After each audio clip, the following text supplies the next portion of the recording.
আসসালামু আলাইকুম। সবাইকে শুভেচ্ছা জানাচ্ছি। মাসুম মাহবুব। দেখছেন ওপেন দ্য ইউটিউব চ্যানেল এবং মাসুম মাহবুব ফেসবুক পেজ। পৃথিবীর যেই প্রান্ত থেকে যারা দেখছেন সবার জন্য শুভকামনা, ভালোবাসা।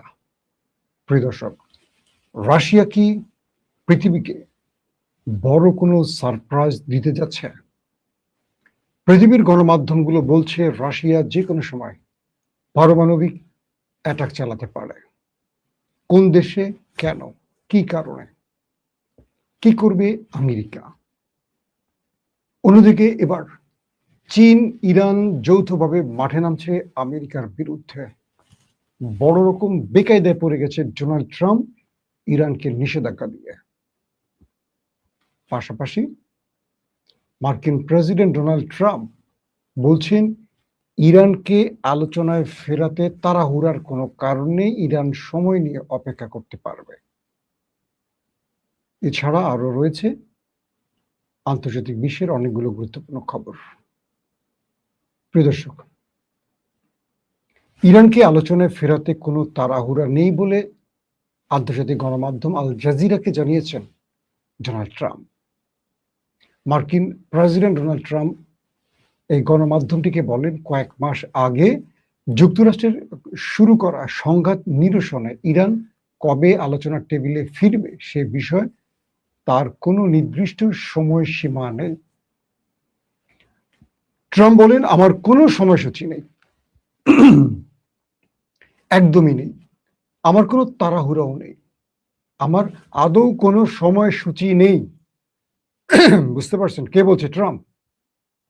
বুধবার আল জাজিরার এক সাংবাদিককে ট্রাম্প একথা বলেন। এর আগে ইরানকে আলোচনায় ফিরতে তিনি কতটা সময় দিচ্ছেন এমন প্রশ্নের জবাবে মার্কিন প্রেসিডেন্ট ডোনাল্ড ট্রাম্প একথাগুলো বলেন। তিনি বলেন, আমরা বিশাল ব্যবধানে জিতে গেছি, তাদের দেশে ব্যাপক মুদ্রাস্ফীতি হয়েছে, তাদের অর্থনীতি ভেঙে পড়ছে, তারা নিজেদের জনগণের সঙ্গে খুব খারাপ আচরণ করছে, তারা বহু বিক্ষোভকারীকে হত্যা করছে। কে বলছে? ট্রাম্প ইরানকে নিয়ে। আমার কোনো নির্দিষ্ট সময়সীমা নেই, যা যা করার দরকার তাই করব। সামরিক হামলার চেয়ে অর্থনৈতিক পদক্ষেপ বেশি কার্যকর কিনা জানতে চাইলে ট্রাম্প আল জাজিরাকে বলেন, আমি মনে করি দুটোই কার্যকর। এই শুক্রবারে ইরানের বিরুদ্ধে মার্কিন যুদ্ধ শুরু হওয়ার 6 মাস পূর্ণ হবে। এই মন্তব্যগুলো মার্কিন প্রেসিডেন্টের পূর্ববর্তী বক্তব্য থেকে ভিন্ন। 28শে ফেব্রুয়ারি যুদ্ধ শুরু করার পর ট্রাম্প বারবার এই সংঘাতের দায়িত্বকে খাটো করে দেখেছিলেন এবং এক পর্যায়ে বলেছিলেন যে এটি 4 থেকে 6 সপ্তাহের মধ্যে শেষ হয়ে যাবে। কিন্তু আজ সেই 28 ফেব্রুয়ারি থেকে আজ ধরেন কয় তারিখ? আজ 26 তারিখ আগস্টের। কি হয়েছে? ইরানকে পরাজিত করতে পেরেছে? পারেনি। বরং আমেরিকা একটার পর একটা নতুন নতুন সংস্করণ যোগ করছে। গত জুন মাসে যুক্তরাষ্ট্র ও ইরান একটি 60 দিন মেয়াদী সমঝোতা স্মারক স্বাক্ষর করেছিল, যার আওতায় হরমুজ প্রণালী দিয়ে যান চলাচল, ইরানের উপর থেকে নিষেধাজ্ঞা প্রত্যাহার এবং তেহরানের পারমাণবিক কর্মসূচি মোকাবেলার উপর নিয়ে আলোচনা শুরুর মতো বিষয়বস্তুগুলো অন্তর্ভুক্ত ছিল। একটা বিষয় আমরা এইটুকু স্পষ্ট হয়েছে যে ডোনাল্ড ট্রাম্প তিনি ইরানকে নিয়ে যে এক্সপেরিমেন্ট করছেন, প্রতিটি এক্সপেরিমেন্টে তিনি হারছেন, আর হারছেন বলে তিনি নিজেকে জয়ী করছেন। অর্থাৎ তিনি বলছেন যে আমরা জিতে গেছি। আদৌ কি তিনি জিতে গেছেন? তিনি জিতে গেলে তার বক্তব্য এই ধরনের হতো না। পাশাপাশি ইরানের আইন ও আন্তর্জাতিক বিষয়ক উপপররাষ্ট্রমন্ত্রী কাজেম গারিবাদি বলেছেন, ওমানের সঙ্গে একটি অস্থায়ী ট্রানজিট চুক্তি থাকা সত্ত্বেও হরমুজ প্রণালী বন্ধ রয়েছে কারণ আমেরিকা এখানে আমাদের সাথে প্রতারণা করেছে। এটা হলো তাদের বক্তব্য। দর্শক, পাকিস্তানে একটা দুর্ঘটনার খবর আছে, একটু আমরা আপনাদের দিতে চাই। আজ বুধবার সকাল 6:30টায় 46 বছর বয়সী আরিফ রানা একটি ফোন পেয়ে ঘুম থেকে জেগে ওঠেন। আল জাজিরার একটি রিপোর্ট। তিনি বলছেন, আরিফ রানা ইসলামাবাদের বৃহত্তম সরকারি হাসপাতালে Pakistan institute of medical science এর প্রসূতি বিভাগের বাইরে তিনি ঘুমিয়েছিলেন। হঠাৎ করে তিনি জানতে পারেন যে তার একটি কন্যা সন্তান জন্ম নিয়েছে এবং তাকে হাসপাতাল জেনারেল ওয়ার্ডে ভর্তি করা হয়েছে। পরবর্তী তিনি সেখানে যান এবং তিনি জানতে পারেন সেখানে অগ্নিকাণ্ডের ঘটনা ঘটেছে। বলা হচ্ছে যে এই অগ্নিকাণ্ডে হাসপাতালের ভিতর 14 জন নবজাতকের মৃত্যু হয়েছে। এটা খুবই মর্মান্তিক একটি ঘটনা। পাকিস্তানে এরকম ঘটনা একটার পর একটা ঘটছে এবং গতকালকেও আমরা দেখেছি যে এরকম কিছু দুর্ঘটনায় অনেকের প্রাণহানির খবর পাওয়া গেছে। খুবই দুঃখজনক একটি ঘটনা পাকিস্তানের। আর অন্যদিকে চীনের একটি ঘটনা পাওয়া গেছে চীন এবং নেপালে। দক্ষিণ চীনের তিব্বত অঞ্চল সীমান্তবর্তী উত্তর নেপালে আকস্মিক বন্যা ও ভূমিধস ব্যাপক ধ্বংসযজ্ঞ ঘটিয়েছে। এতে প্রায় 100 জনের মৃত্যু হয়েছে এবং কয়েক হাজার মানুষ এখনো নিখোঁজ রয়েছে। আপনারা হয়তোবা সোশ্যাল মিডিয়াতে এই ভিডিওটি দেখে ফেলেছেন ইতিমধ্যে। সেখানে আমরা দেখেছি যে পাহাড়ি ঢল ভয়ঙ্কর গতিতে কিয়ামত বা পৃথিবীর ধ্বংসের যে মুভিগুলো আপনারা ইতিমধ্যে দেখেছেন তার সেই কাল্পনিক দৃশ্যকে হার মানিয়েছে এই দৃশ্যগুলো। ভয়াবহভাবে পানির গতি, মানুষ দৌড়ে পালাবার চেষ্টা করছে কিন্তু পালাতে পারছে না। এত স্পিডে পানি এসে ব্রিজ, বাড়িঘর, গাড়ি ঘোড়া যা আছে সব নিয়ে চলে গেছে। মানে একটা কিয়ামতের লক্ষণ বা কিয়ামত কেমন হতে পারে তার একটা নজির যেন আজ নেপাল এবং চীন দেখল। মানে কি ভয়ঙ্কর ব্যাপার, চিন্তা করা যায়। এই দৃশ্যগুলো আমি আজকে সোশ্যাল মিডিয়া দেখে সত্যিকার অর্থে আমি অবাক হয়ে গেছি যে আসলে কিয়ামত আসলে মানুষ কেউ ছুটে পালাতে পারবে, কেউ বাঁচতে পারবে? কোনো সুযোগ নেই। বলা হচ্ছে ভোটেকুশি নদীতে আকস্মিক ভয়াবহ বন্যায় জিরং বন্দরের কাছে ভূমিধসে 57 জনের মৃত্যু হয়েছে একসাথে। চীন দক্ষিণাঞ্চলীয় তিব্বত অঞ্চলে 3 জনের মৃত্যুর খবর নিশ্চিত করেছে এবং আরো 265 জন এখনো নিখোঁজ রয়েছে। বিভিন্ন কর্মকর্তাদের মতে নেপাল চীন সীমান্তের বিধ্বংসী আকস্মিক বন্যায় মৃতের সংখ্যা বেড়ে 100-র উপরে চলে যাচ্ছে ক্রমান্বয়ে। আমি ফুটেজটা দেখাতে পারলে ভালো হতো, তারপর আমি দেখাতে চাচ্ছি না। এই দৃশ্যগুলো আসলে খুব ভয়ঙ্কর লাগে। দর্শক, আসি আমরা এবার মূল খবরে। রাশিয়ায় হঠাৎ করে সফর করলেন মার্কিন যুক্তরাষ্ট্রের সবচেয়ে বড় গোয়েন্দা সংস্থা সিএর প্রধান। প্রথমে এই বিষয়টিকে গোপন রাখা হয়েছে। রাশিয়াতে মার্কিন যে এম্বাসি, হঠাৎ করে সেখানে মার্কিন পতাকা উড্ডয়ন করা হলো। প্রথমে বলা হলো একটা যুদ্ধ বিমান বা একটা বিমান এসছে রাশিয়াতে মার্কিন। কেন, কি কারণে জানা যায়নি। পরবর্তী আস্তে আস্তে পৃথিবীর বহু গণমাধ্যম সেটাকে প্রকাশ করেছে, যদিও আমি আজকে সন্ধ্যা 6টা লাইভে সেটা ডিটেলস বলেছি। বিষয়টা হলো রাশিয়া কি শত্রুর উপর কোন নিউক্লিয়ার অ্যাটাক চালাতে যাচ্ছে, যেটার জন্য আমেরিকা হন্তদন্ত হয়ে সিআইএ প্রধানকে রাশিয়া পাঠিয়েছেন। পৃথিবীর বড় বড় গণমাধ্যম বলছে যে রাশিয়া ইউক্রেন ইস্যুতে একটা বড় অ্যাডভেঞ্চারে যাচ্ছে। একদিকে ইউক্রেনকে প্রতি মুহূর্তে পশ্চিমা দুনিয়া অস্ত্র দিচ্ছে বলে ইউক্রেন এখনো টিকে আছে, অন্যদিকে রাশিয়া ইউক্রেনে বিজয় ছিনিয়ে নিতে পারছেন না। কারণ আমেরিকা, যুক্তরাজ্য, ফ্রান্স, জার্মান থেকে শুরু করে বহু ইউরোপীয় দেশ প্রকাশ্যে এবং অপ্রকাশ্যে ইউক্রেনকে অস্ত্র সহযোগিতা করছে। একদিকে ইউক্রেনের ভেতরে প্রায় ধ্বংস হয়ে গেছে সব, কিন্তু জেলেনস্কি আমেরিকার মদত পেয়ে বা পশ্চিমা দুনিয়ার মদত পেয়ে যুদ্ধটাকে টিকিয়ে রাখার চেষ্টা করছেন। পাশাপাশি রাশিয়ারও ব্যাপক ক্ষতি হচ্ছে। বিভিন্ন অবকাঠামো গুরুত্বপূর্ণ স্থানে ইউক্রেন আক্রমণ করে যাচ্ছে। এবার যুক্তরাজ্য ইউক্রেনকে ভয়াবহ কিছু মিসাইল সহ আধুনিক কিছু অস্ত্র পৌঁছে দিচ্ছে। এই খবরের পর ব্যাপক চেতে গেছে রাশিয়া, এবং রাশিয়া ইউক্রেন বা যুক্তরাজ্য বা নেটোর কোনো দেশের উপর নিউক্লিয়ার অ্যাটাক চালাতে পারে এই প্রস্তুতির খবর গোয়েন্দা মারফত জেনে গেছে আমেরিকা।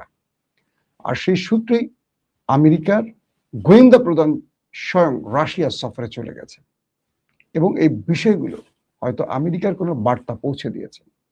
তবে সন্ধ্যা 6টার লাইভে যেটা আমি বলেছিলাম, কিছু গণমাধ্যম বলছে রাশিয়াকে নিউক্লিয়ার অ্যাটাক থামাতে এবং ইউক্রেন হামলা বন্ধে ট্রাম্পের কিছু প্রস্তাব নিয়ে হাজির হয়েছেন গোয়েন্দা প্রধান।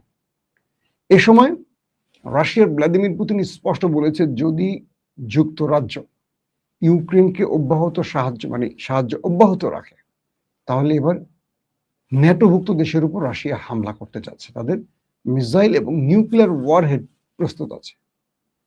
তো এই বিষয়ে সিআই প্রধান তাদের বক্তব্য তুলে ধরেছেন এভাবে, যদি রাশিয়া ন্যাটোর কোনো দেশে আক্রমণ করে, সেক্ষেত্রে আমেরিকা এই যুদ্ধে নেমে পড়বে। তো এই ন্যাটোর আমেরিকার এই বক্তব্যের পরিপ্রেক্ষিতে রাশিয়াও তাদের জবাব দিয়েছে যে রাশিয়া পুরোদমে এই যুদ্ধে শরিক হতে প্রস্তুত, কারণ এই দেশগুলো ইউক্রেনকে সাহায্য করে যুদ্ধকে দীর্ঘায়িত করছে। এখন আমরা বলতে পারি যে কোনো সময় ইউক্রেনের রাশিয়া নিউক্লিয়ার অ্যাটাক চালাতে পারে। পাশাপাশি যারা তাকে সাহায্য করছে, যুক্তরাজ্য সহ বাকি যে দেশগুলো, তাদের উপর রাশিয়া যে কোনো সময় নিউক্লিয়ার অ্যাটাক চালাতে পারে। অর্থাৎ পৃথিবী হিরোশিমা নাগাসাকির পর আবার কোনো নিউক্লিয়ার অ্যাটাক দেখতে যাচ্ছে, এমন সম্ভাবনার কথা বলছে অনেকে। আশা করি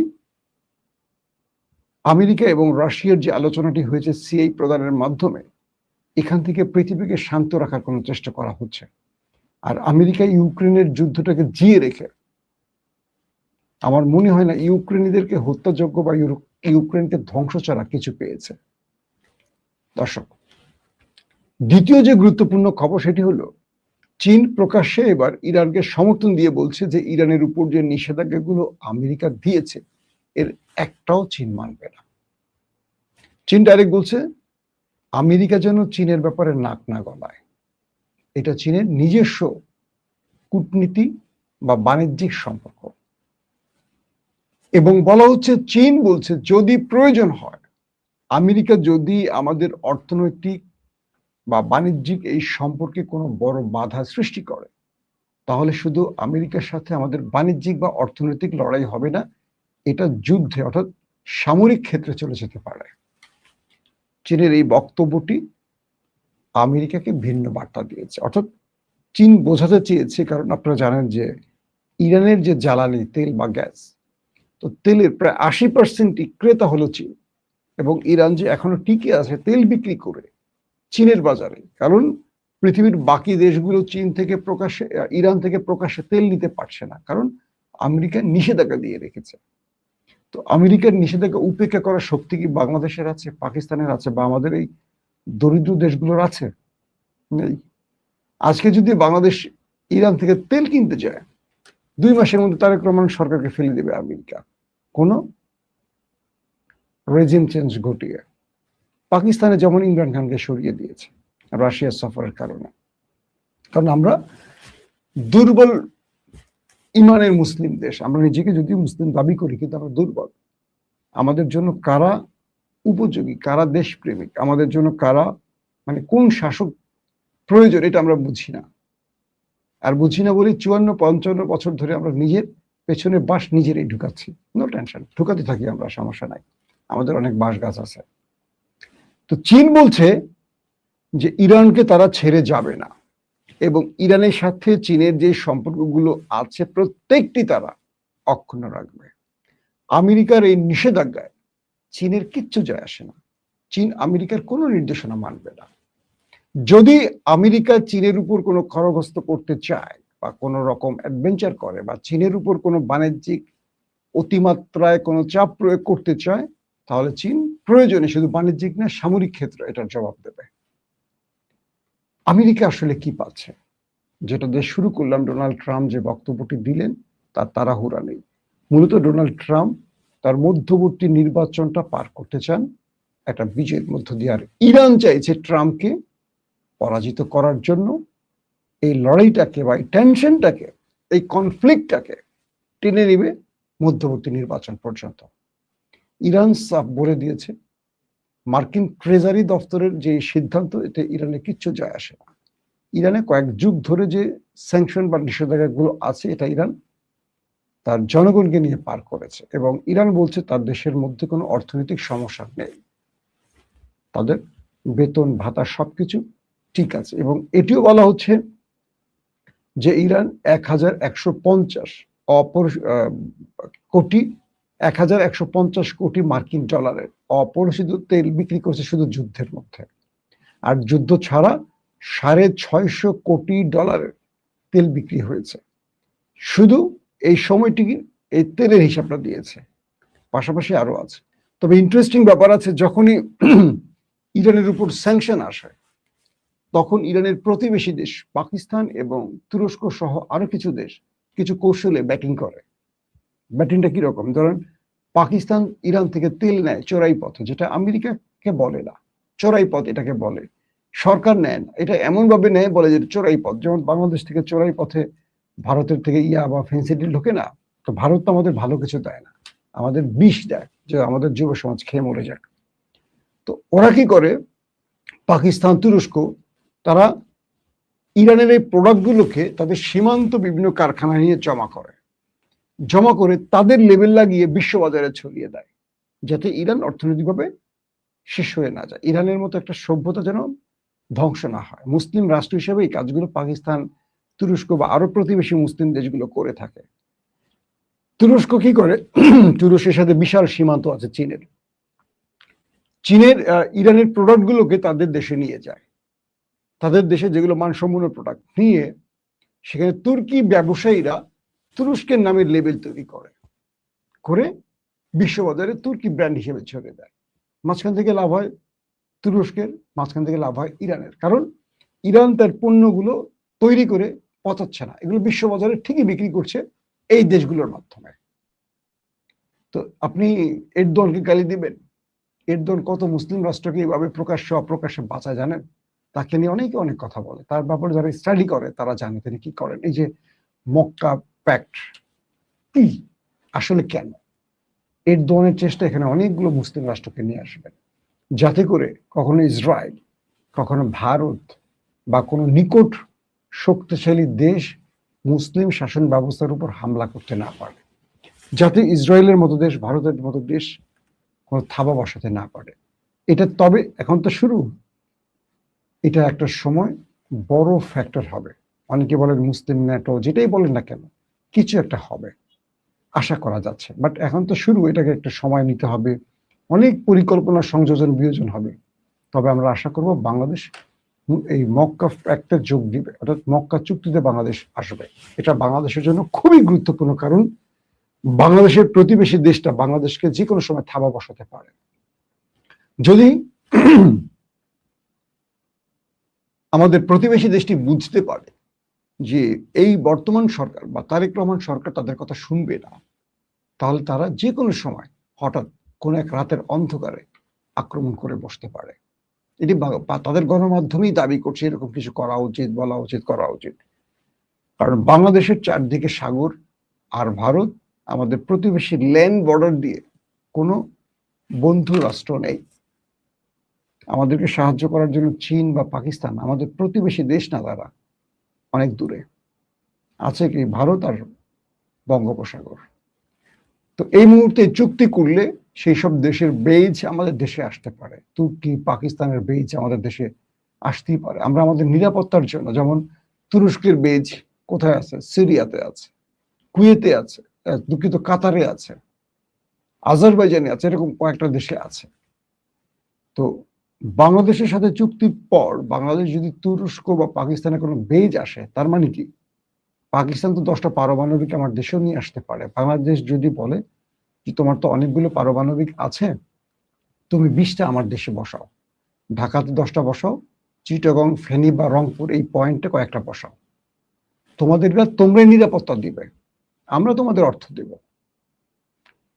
তো তোমরা যখনই বাংলাদেশে 10-20টা নিউক্লিয়ার বসে পড়বে, ভারত আর অ্যাডভেঞ্চার করবে না। মনে রাখবেন, নিউক্লিয়ার সমৃদ্ধ রাষ্ট্রের সাথে কোনো দেশ সহজে যুদ্ধে জড়াতে চায় না। যেমন পাকিস্তান এবং ভারত, তারা বুনিয়ান মারসুস যেটা হয়েছিল কয়েকদিন, মাত্র 3-4 দিনের যুদ্ধ থেমে গেছে। আজকে ইরানের যদি নিউক্লিয়ার থাকতো যুদ্ধটা লম্বা হতো না, থেমে যেত, কারণ ইরানের কাছে নিউক্লিয়ার নেই। এটাই হলো শত্রুর জন্য সবচেয়ে বড় প্লাস পয়েন্ট।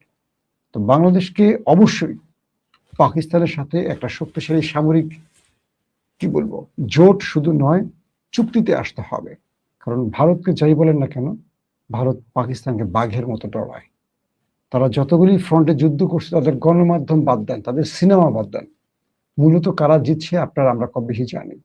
তাদের সিনেমায় তারা পাকিস্তানকে দোলে মুচড়ে ভাঁজ করে ফেলে। মানে একজন হিরো পুরো কয়েক হাজার লোক মেরে ফেলে, অদৃশ্য শক্তি এসে যায় তাদের মধ্যে। বাস্তবে আমরা বুনিয়ানো মার্সেসে দেখছি কি ধলাইটা খাইছে পাকিস্তানের হাতে তারা। সো আমাদেরকে যারা এখন ৭১-এর ইস্যুতে বিভাজিত করবে, এরা হলো সব ভারতীয় চর, এরা হলো বাংলাদেশের বিরোধী শক্তি, এরা হলো ভারতীয় রাজাকার। এরা চায় যেন বাংলাদেশ স্বয়ংসম্পূর্ণ না হয়, সেটা অর্থনৈতিকভাবে, সেটা সামরিক ক্ষেত্রে বা সাংস্কৃতিক ক্ষেত্রে। তাই প্রথম আলো, ডেইলি স্টারদের মতো গংরা, বাংলাদেশে ভারতীয় অর্থায়নে চলা সাংবাদিক, কলামিস্ট, বুদ্ধিজীবীরা, ফিফথ কলামের লোকেরা দেখবেন তারেক রহমানকে দিল্লি পাঠানোর জন্য খুব চেষ্টা করছে, তাদের গণমাধ্যম দিয়ে, বক্তব্য দিয়ে এই মুহূর্তে যাওয়া উচিত, এটা বাংলাদেশের জন্য খুবই গুরুত্বপূর্ণ, তাদের বোঝাচ্ছে যেন তারেক রহমান তাদের বুদ্ধিতে গিয়ে ওখানে ব্ল্যাকমেইলের শিকার হয়ে যায়। তো আমরা একটা কথা বলবো, ২৪শে আন্দোলনের পর বাংলাদেশ ভারতের সাথে সম্পর্ক করবে অনেক হিসেব নিকেশ করে। অবশ্যই আমরা ভারতকে বন্ধু রাষ্ট্র হিসেবে দেখতে চাই, একটা বৃহৎ রাষ্ট্র বলে না। ভারতের সাথে আমাদের অনেক সম্পর্ক, অনেক কিছুর কালচারের মিল আছে, অনেক কিছু আছে। ভারত আমাদের বন্ধু হবে তখনই যখন দুই পক্ষ সমতার ভিত্তিতে বন্ধুত্ব হবে, শাসন আর শোষণ নয়। প্রত্যেকে ভালো থাকবে। আল্লাহ হাফেজ।